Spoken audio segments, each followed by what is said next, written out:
Hello বন্ধুরা, আজ আমি বানাবো নতুন আলু আর চিকেনের ঝোল বানাবো। এটা পুরো গ্রাম্য পদ্ধতিতেই বানাবো বন্ধুরা। দেখুন, প্রথমে আমি এখানে 1 কিলো চিকেন নিয়ে নিয়েছি। পিসগুলো একটু বড় করেই নিয়েছি। এটা আমি এবার ধুয়ে রেখে দেব। তারপরে আমি দেখুন, এখানে আমি নতুন আলু নিয়েছি। দুটো আলু আমি এইভাবে লম্বা লম্বা করে কেটে নিয়েছি। আপনারা গোল করেও কাটতে পারেন। এবার আমি দেখুন মশলা করব। দিয়ে দেবো আমি দুটো পেঁয়াজ কুচি, 3-4 টুকরো আদা আর 10-15 পিস রসুন, সঙ্গে দুটো কাঁচা লঙ্কা আর দেব একটা বড় টমেটো। আমি এখানে বড় টমেটো বলে আমি একটা দিয়েছি, ছোট হলে দুটো দেবে। এটা আমি পেস্ট করে নেব। দেখুন আমার এটা পেস্ট করা হয়ে গেছে বন্ধুরা। এইভাবেই হবে পেস্টটা। এবার এটা আমি এক সাইডে রেখে দিলাম। এবার কড়াইতে পরিমাণ মতো সর্ষের তেল দিয়ে দেব। আমি এই রান্নাটা পুরো সর্ষের তেলেই করব। প্রথমে আমি গরম মশলা, জিরে, তেজপাতা, শুকনো লঙ্কা ফোড়ন দিয়ে দিলাম।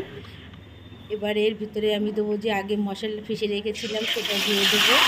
বন্ধুরা, মশলাটা একটু ভালো করে কষাতে হবে, না কষালে একটু গন্ধ বেরোতে পারে পেঁয়াজ রসুনের কাঁচা।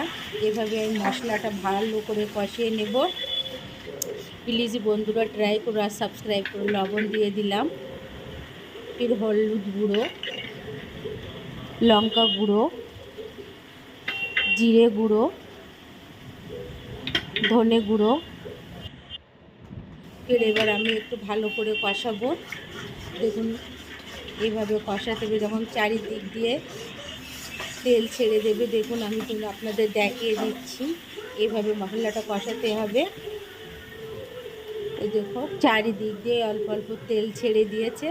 এবার আমি এর ভিতরে যে চিকেন নিয়েছিলাম সেটা আমি এর ভিতরে দিয়ে দেব। চিকেনটা আমি ভালো করে এর ভিতরে মশলার সঙ্গে কষিয়ে নেব।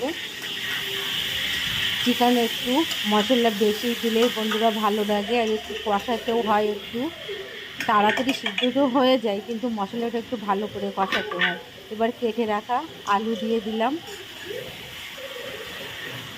আমি এখানে নতুন আলু নিয়েছি, তোমরা পুরনো আলু নিতে পারবে।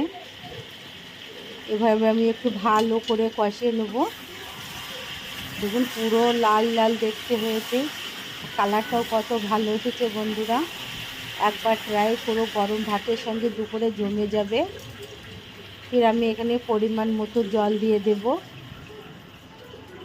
এবার আমি একটা ঢাকনা লাগিয়ে দেব।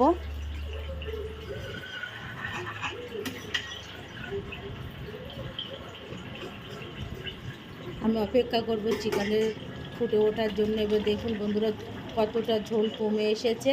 এবার আমি একটু গরম মশলা দিয়ে দেব আর কুচিয়ে রাখা ধনেপাতা উপর দিয়ে ছড়িয়ে দিয়ে 5 মিনিট রেখে নামিয়ে নেব। দেখুন বন্ধুরা কি সুন্দর দেখাচ্ছে। এবার দেখুন এইভাবে রান্না করে খেয়ে দেখুন, ভালো লাগবে। সবাইকে খাওয়াবেন আর সাবস্ক্রাইব করবেন প্লিজ। Thank you.